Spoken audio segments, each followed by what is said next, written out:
ओम शांति। आज 12/6/2026 की मुरली है। प्रातः मुरली ओम शांति। बाप दादा मधुबन। बाबा कहते हैं, मीठे बच्चे, सेंसिबल बच्चे, सदा याद रखो कि हम अविनाशी आत्मा है। हमें अब बाप के साथ पहले सबके फ्लोर में जाना है। प्रश्न है, कौन सी मेहनत तुम हर एक बच्चे को अवश्य करनी है? उत्तर, बाबा तुम्हें जो इतनी नॉलेज देते हैं उसे अपनी दिल से लगाते रहो, अंदर ही अंदर उसको मनन कर हजम करो, जिससे शांति मिलेगी। यह मेहनत अवश्य हर एक को करनी चाहिए। जो ऐसी गुप्त मेहनत करते हैं वह सदा हर्षित रहते हैं। उन्हें नशा रहता है कि हमें पढ़ाने वाला कौन है, हम किसके सामने बैठे हैं। ओम शांति। यह किसने कहा? 2 बार कहते हैं। ओम शांति, ओम शांति। एक शिव बाबा ने कहा, एक ब्रह्मा बाबा ने। यह बाप दादा इकट्ठे हैं तो दोनों को बोलना पड़े। ओम शांति, ओम शांति। अब पहले किसने कहा, बाद में किसने कहा? पहले शिव बाबा ने कहा। ओम शांति। मैं शांति का सागर हूँ। पीछे किसने कहा? दादा की आत्मा ने कहा। बच्चों को याद दिलाते हैं। ओम शांति। मैं तो सदैव देही अभिमानी हूँ, कभी देह अभिमान में नहीं आता हूँ। यह एक ही बाप है जो सदैव देही अभिमानी रहते हैं। ब्रह्मा विष्णु शंकर ऐसे नहीं कहेंगे। तुम जानते हो, ब्रह्मा विष्णु शंकर का भी सूक्ष्म रूप है।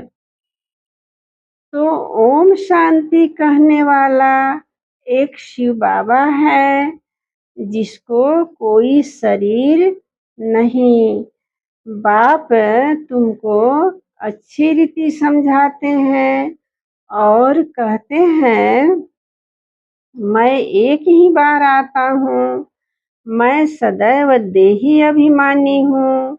मैं पुनर्जन्म में नहीं आता, इसलिए मेरी महिमा ही न्यारी है।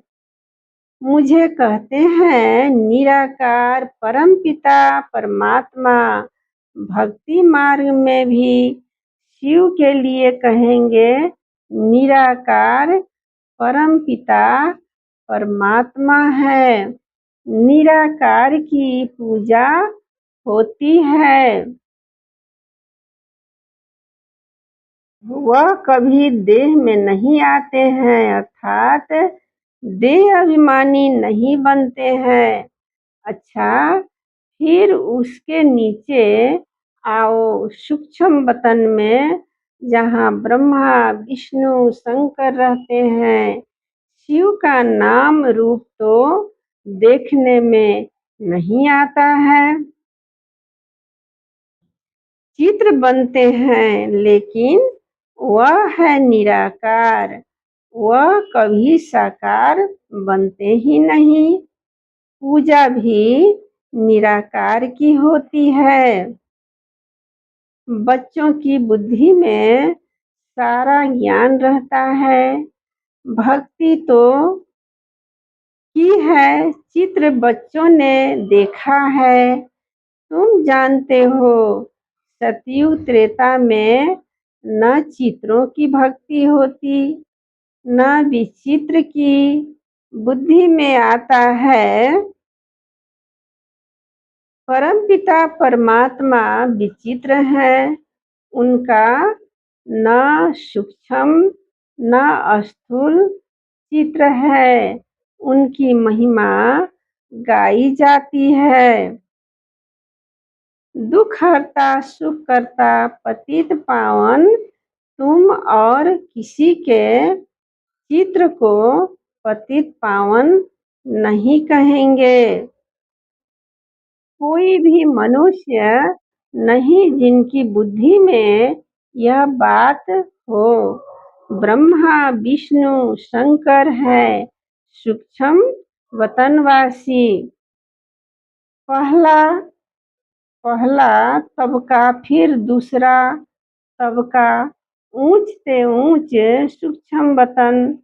उस तबके में रहने वाला है परमपिता परमात्मा। सेकंड नंबर तबके में सूक्ष्म शरीर वाले हैं। थर्ड तबके में सूक्ष्म शरीरधारी हैं। इसमें मुझना नहीं है। यह बातें सिवाय परम पिता परमात्मा के कोई समझा नहीं सकता है। ऊपर में सृष्टि है आत्माओं की, उसको कहा जाता है निराकारी दुनिया। हम सब आत्माओं की दुनिया, इनकॉर्पोरियल वर्ल्ड।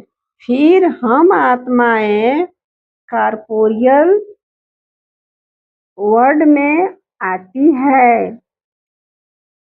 वहाँ है आत्माएं, यहाँ है जीव आत्माएं।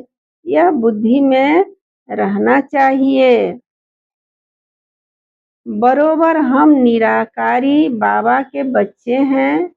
हम भी पहले निराकार बाप के पास रहते थे। निराकारी दुनिया में ही आत्माएं रहती है जो अभी तक पाठ बजाने के लिए आते रहते हैं। साकार में वह हो गया निराकार बाप का वतन। हम आत्मा है, यह नशा होना चाहिए। अविनाशी चीज का नशा रहना चाहिए। विनाशी चीज का थोड़े ही होना चाहिए। देह के नशे वाले को देह अभिमानी कहा जाता है। देह अभिमानी अच्छे व आत्माभिमानी अच्छे। सेंसिबल कौन? आत्माभिमानी। आत्मा ही अविनाशी है, देह तो विनाशी है। आत्मा कहती है हम 84 देह लेते हैं। हम आत्मा परमात्मा में बाप के साथ रहने वाली है। वहाँ से आते हैं यहाँ पाठ बजाने। आत्मा कहती है ओ बाबा साकारी सृष्टि में है साकारी बाबा, निराकारी सृष्टि में निराकार बाबा। यह तो बिल्कुल सहज बात है। अब ब्रह्मा को कहते हैं प्रजापिता ब्रह्मा, सो तो यहाँ ठहरा ना। वहाँ हम आत्माएं सब एक बाप के बच्चे ब्रदर्स हैं। बाप शिव के साथ रहने वाले हैं। परमात्मा का नाम है शिव, आत्मा का नाम है शालिग्राम। आत्मा का भी रचयिता चाहिए ना। दिल में हमेशा बातें करते रहो। जो ज्ञान मिला है वह अपने दिल से लगाने के लिए मेहनत करनी है। आत्मा ही विचार करती है। पहले पहले तो यह निश्चय करो कि हम आत्मा बाप के साथ रहने वाले हैं। हम उनके बच्चे हैं तो जरूर वर्षा मिलना चाहिए। यह भी तुम जानते हो जानते हो कि यह जो आत्माओं का झाड़ है उनके पहले जरूर बीज होता है। जैसे सिजरा बनाते हैं बड़ा बाप, फिर उनसे 2-4 बच्चे निकले, फिर उनसे और निकलते। 1-2 वृद्धि को पाते पाते झाड़ बड़ा हो जाता है। बिरादरी का नक्शा होता है, फलाने से फलाना निकला। तुम बच्चे जानते हो मूल वतन में सभी आत्माएं रहती है। उनका भी चित्र है, ऊंच से ऊंच है बाप। तुम बच्चों की बुद्धि में है बाबा इस शरीर में आया हुआ है। रूहानी बाप इनमें आकर रूहों को पढ़ाते हैं। सूक्ष्म वतन में तो नहीं पढ़ाएंगे। सतयुग में तो यह नॉलेज किसी को भी रहती नहीं। बाप ही इस संगम युग पर आकर यह नॉलेज देते हैं। इस मनुष्य सृष्टि रूपी झाड़ की नॉलेज कोई को है नहीं। कल्प की आयु ही बहुत बड़ी लिख दी है। अभी बाप तुमको समझाते हैं बच्चे, अभी तुमको फिर घर चलना है। वह है आत्माओं का घर। बाप और बच्चे रहते हैं, सब ब्रदर्स हैं। ब्रदर और सिस्टर तब कहा जाता है जब यहाँ शरीर धारण करते हैं। हम आत्माएं सब भाई भाई हैं। भाई का जरूर बाप भी होगा ना। वह है परमपिता परमात्मा। सभी आत्माएं शरीर में रहते हुए उनको याद करती है। सतयुग त्रेता में कोई याद नहीं करते हैं। पतित दुनिया में सभी उनको याद करते हैं।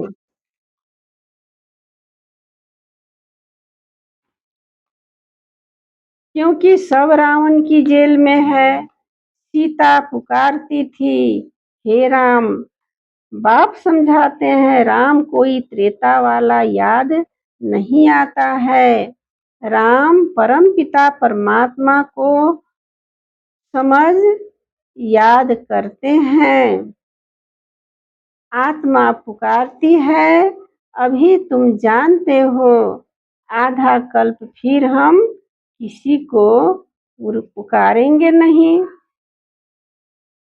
क्योंकि सुख धाम में रहेंगे।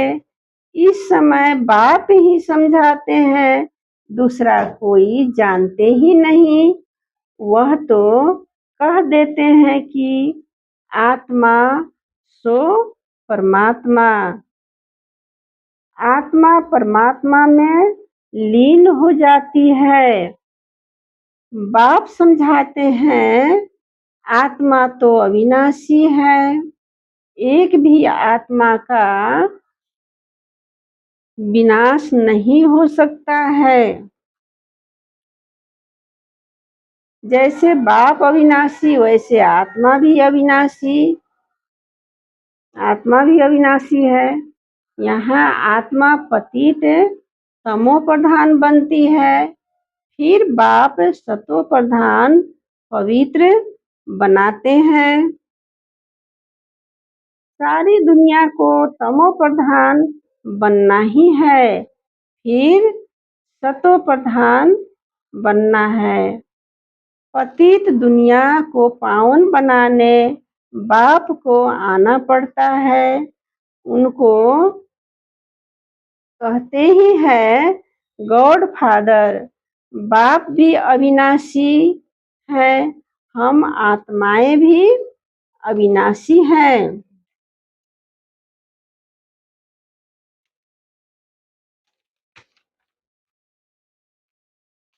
यह ड्रामा भी अविनाशी है। बच्चे जानते हो कि यह वर्ल्ड की हिस्ट्री ज्योग्राफी कैसे रिपीट होती है। इन चारों युगों में हमारा पाठ चलता है। हम सूर्यवंशी फिर चंद्रवंशी बनते हैं। चंद्रवंशी जैसे सेकेंड ग्रेड में आ जाते हैं। 14 कला वालों को सूर्यवंशी नहीं कह सकते। वास्तव में देवी देवता भी उन्हों को नहीं कह सकते। देवी देवता संपूर्ण निर्विकारी 16 कला संपूर्ण को कहा जाता है। राम को 14 कला संपन्न कहेंगे। तुम्हारे ही 84 जन्मों का हिसाब समझाया जाता है। नई चीज फिर पुरानी होती है तो वह मजा नहीं रहता है। पहले संपूर्ण पवित्र रहते हैं, फिर थोड़े वर्ष पास होंगे तो थोड़ा पुराना कहेंगे। मकान का भी मिसाल दिया जाता है। ऐसे हर चीज होती है। यह दुनिया भी एक बड़ा मांडवा है। यह आकाश तत्व बहुत बड़ा है, इसका कोई अंत नहीं। इनकी एंड कहाँ है? वह निराकार नहीं कह सकते। चलते जाओ, एंड हो नहीं सकती। ब्रह्मा महातत्व की भी कोई एंड हो नहीं सकती। यूं साइंस वाले कितनी कोशिश करते हैं एंड देखने की, लेकिन जा नहीं सकते हैं, अंत पा नहीं सकते हैं। ब्रह्म तत्व बहुत बड़ा बेअंत है। हम आत्माएं बहुत थोड़ी जगह में रहती हैं। यहाँ बिल्डिंग आदि कितनी बड़ी बड़ी बनाते हैं। स्पेस धरती की बहुत बड़ी है। खेती आदि भी तो चाहिए ना। वहाँ तो सिर्फ आत्माएं रहती है। आत्मा शरीर बिगर कैसे खाएगी? वहाँ तो अभोक्ता है। खाने व भोगने आदि की कोई चीज होती नहीं। बाप समझाते हैं यह ज्ञान तुम बच्चों को एक ही बार मिलता है, फिर कल्प बाद तुम बच्चों को दिया जाता है। तो यह नशा होना चाहिए। हम देवता धर्म वाले थे, तुम कहते हो बाबा आज से 5000 वर्ष पहले हम आपके पास आए थे शूद्र से ब्राह्मण बनने। अब फिर हम आपके पास आए हैं। वह निराकार होने कारण तुम कहेंगे दादा पास आए हैं, बाप ने इसमें प्रवेश किया है। बाप कहते हैं जैसे तुम आर्गन से पार्ट बजाते हो वैसे ही मैं भी आर्गन्स का आधार लेता हूँ, नहीं तो मैं पार्ट कैसे बजाऊं। शिव जयंती भी मनाते हैं। शिव तो निराकार है, उनकी जयंती कैसे हुई। मनुष्य तो एक शरीर छोड़ दूसरा लेते हैं। बाप कहते हैं मैं कैसे आकर तुम बच्चों को राजयोग सिखाऊं। मनुष्य से देवता बनाने के लिए राजयोग बाप ही आकर सिखाते हैं।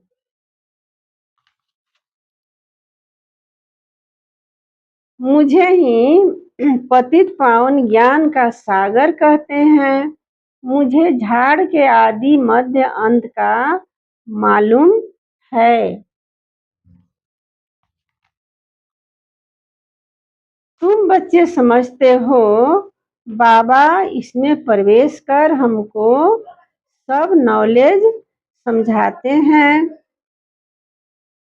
ब्रह्मा विष्णु शंकर के पाठ को भी समझाना चाहिए। बाप को तो समझा है कि वह पतित पावन है। हर एक की महिमा अलग अलग, ड्यूटी अलग अलग होती है।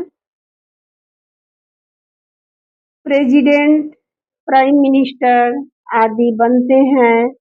आत्मा कहती है यह मेरा शरीर है, मैं प्राइम मिनिस्टर हूँ। आत्मा शरीर के साथ न हो तो बोल न सके। शिव बाबा भी हैं निराकार, उनको भी बोलने के लिए कर्मेंद्रियों का आधार लेना पड़ता है, इसलिए दिखाते हैं मुख से गंगा निकली। अब शिव तो है बिंदी, उनको मुख कहाँ से आया, तो इसमें आकर बैठते हैं, उससे ज्ञान गंगा बहाते हैं। बाप को ही सब याद करते हैं, हे पतित पावन आओ हमको इस मुख से छुड़ाओ, दुख से छुड़ाओ। वही बड़े ते बड़ा सर्जन है, उसमें ही पतितों को पावन बनाने का ज्ञान है। सर्व पतितों को पावन बनाने वाला एक सर्जन है। सतयुग में सब निरोगी होते हैं। यह लक्ष्मी नारायण सतयुग के मालिक हैं। इसको ऐसे कर्म किसने सिखाए जो ऐसे निरोगी बने। बाप ही आकर श्रेष्ठ कर्म सिखलाते हैं। यहाँ तो कर्म ही कूटते रहते हैं। सतयुग में तो ऐसे नहीं कहेंगे कि कर्म ऐसे हैं, वहाँ कोई दुख रोग होता ही नहीं। यहाँ तो एक दो को दुख ही देते रहते हैं। सतयुग त्रेता में दुख की बात होती नहीं। जो कहा जाए कि यह कर्मों का भोग है। कर्म अकर्म विकर्म का अर्थ कोई समझ ही नहीं सकते हैं। तुम जानते हो हर एक चीज पहले सतो प्रधान फिर सतो रजो तमो बनती है। सतयुग में 5 तत्व भी सतो प्रधान रहते हैं। हमारे शरीर भी सतो प्रधान प्रकृति के होते हैं। फिर आत्मा की 2 कला कम होने से शरीर भी ऐसे बनते हैं। सृष्टि की भी 2 कला कम हो जाती है। यह सब बाप ही बैठ समझाते हैं, दूसरा कोई समझा न सके।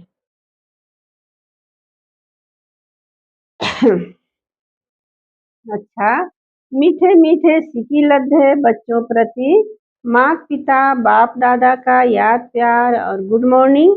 रूहानी बाप की रूहानी बच्चों को नमस्ते। हम रूहानी बच्चों की रूहानी माता पिता बाप दादा को याद प्यार और गुड मॉर्निंग। नमस्ते नमस्ते नमस्ते। शुक्रिया बाबा, शुक्रिया।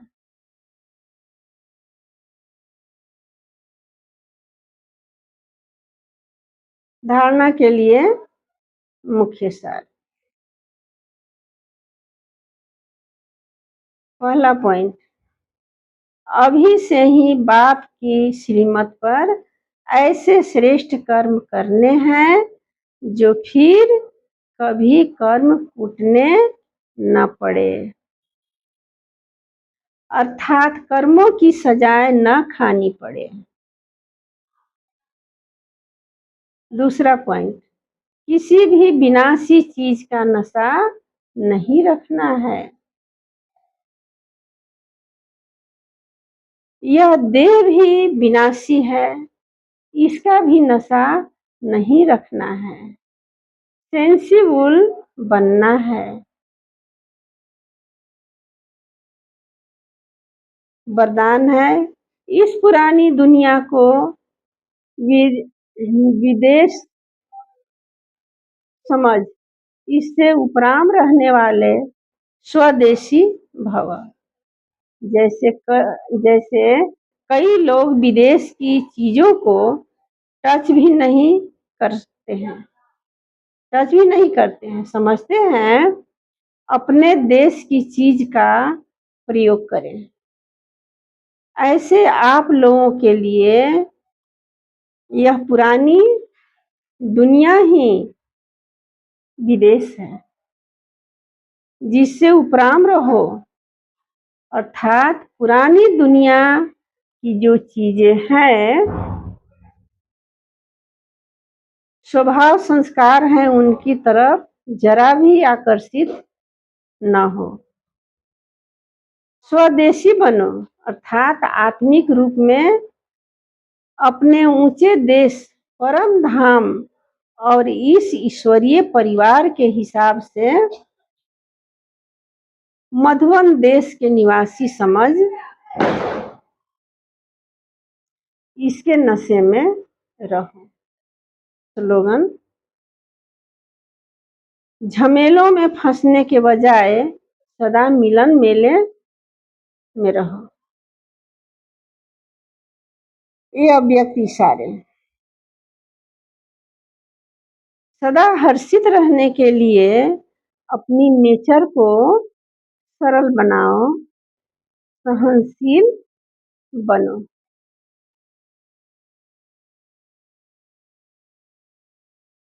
होली हंस की विशेषता, सरल चित्त, सरल वाणी, सरल वृत्ति, सरल दृष्टि।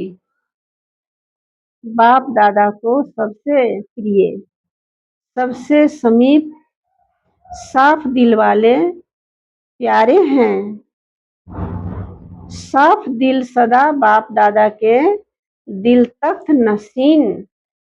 सर्वश्रेष्ठ संकल्प पूर्ण होने के कारण वृत्ति में दृष्टि में, बोल में, संबंध संपर्क में सरल और स्पष्ट एक समान दिखाई देते हैं।